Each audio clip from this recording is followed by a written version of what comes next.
we move down to the top 10 at middleweight. Of course, the number one middleweight in the world is Anderson the Spider Silva, 33-4. He's the UFC middleweight champ.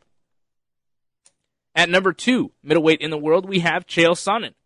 And, for those that haven't heard the list before or aren't familiar, we have a rule where even though a guy may be moving weight classes, we don't take him out of the rankings until he officially makes his debut at that new weight class. So we have Chael Sonnen here at number 2 overall at 185 pounds.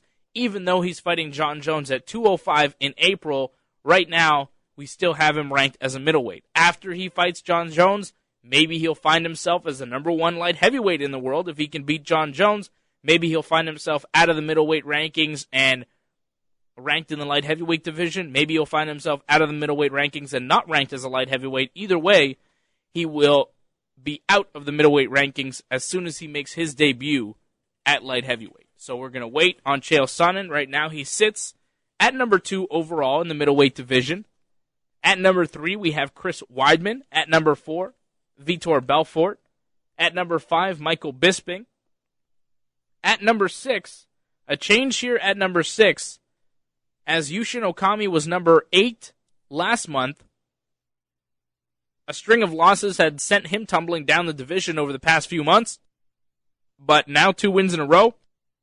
A good win over Alan Belcher on December 29th puts Yushin up from number 8 in December 2012 to number 6 in January 2013. Okami bumping Mark Munoz down from 6 to 7, and Brian Stan down from 7 to 8. As you also may remember, Okami holds a win over Mark Munoz, so it made putting him up at 6 just above Munoz all that more easy.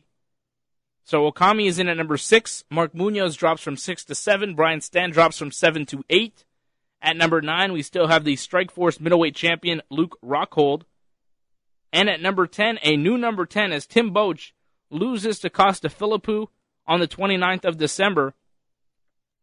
And welcome back into the top 10 at middleweight is Ronaldo Jacare Souza, a former Strikeforce champion who's coming off a knockout win over Derek Brunson in August of this year.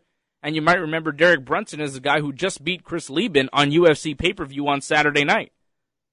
So the fact that Jacare had such little problem with disposing of Brunson and that he's fighting a top-level opponent in Ed Herman on January 12th in his next bout for Strikeforce, you got to look at Jacare as a potential contender when he comes into the middleweight division. Tim Boetsch, after that loss to Philippou, he drops out of the top 10 rankings. Jacare moves in at number 10. Boetsch drops in as an honorable mention. Joining him is Costa Philippou as an honorable mention. Yeah, he's strung a few wins together, but he's going to have to beat another top 10 guy to really get himself into that top 10 weight class. So Philippou, honorable mention. Boetsch, honorable mention. Mamed Khalidov as well. Husimar Palhares, Wanderlei Silva, Alan Belcher, Jake Shields, and Hector Lombard all get honorable mentions at middleweight. Thoughts? I really don't think anyone can bump off Chael until he goes to fight John Jones. There's really no one else at this point that is a greater challenge to Anderson Silva. And that's why Chael remains at number 2, right? I mean, he's still the number 2 middleweight in the world. I was more, asking your thoughts on Yushin Okami jumping from 8 to 6 and Boetsch getting bumped out by Jacare. Okami deserves it with the win.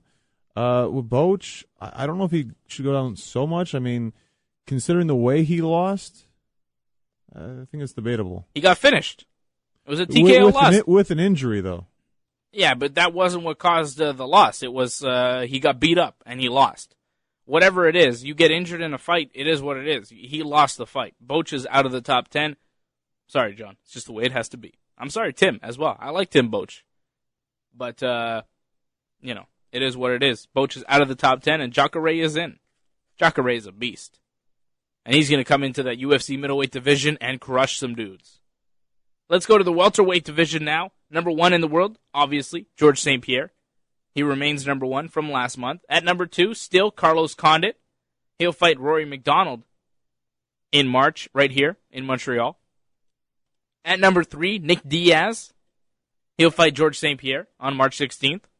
in Montreal. At number 4, still Johnny Hendricks, who'll be fighting Jake Ellenberger here on March 16th. I mean, the top 4 welterweights in the world are fighting here on March 16th. And Rory McDonald's fighting here as well. He's in the top 10. Josh Koscheck in at number 5, though. He will fight Robbie Lawler on February 23rd at UFC 157. At number 6, we have John Fitch. At number 7, Rory McDonald jumps up from number 8 to number 7 with the win over BJ Penn. On December the 8th, Rory McDonald looking very, very impressive. He improves to 13-1 and is now the 7th overall welterweight right now. He bumps Martin Kampmann down from 7 to 8. So McDonald with the win switches places with Martin Kampmann and becomes 7th overall. Kampmann now at 8. Nate Marquardt, the Strikeforce welterweight champion, at 9. And Damian Maia in at number 10. What a welterweight division. Very, very competitive. Rory McDonald has a chance to catapult himself into the top 5 of the division with a win over Carlos Condit in March. But I thought his win over BJ Penn was very, very impressive, and it did enough. Even though BJ is not a top 10 guy, he's very, very good, and it was enough for Rory McDonald to jump just one spot above Martin Kampmann in at number 7. I still think that guys like John Fitch, Josh Koscheck, Johnny Hendricks, Nick Diaz, Carlos Condit, and George St-Pierre should be ranked ahead of him, but Rory McDonald is making his way up in those UFC welterweight ranks. I agree with you. I also think John Fitch can also go up there, too, with another big win, like considering the win he got before.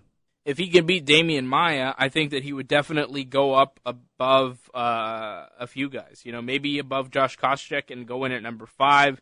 It depends what happens between Hendricks and Ellenberger. You know, there's a lot of maybes and ifs, but right now Fitch sits at number 6. Honorable mentions at welterweight going out to BJ Penn, Dong Hyun Kim, John Hathaway, Eric Silva, Thiago Alves, Rick Story, Diego Sanchez, Jake Ellenberger, Mike Pierce, and Mike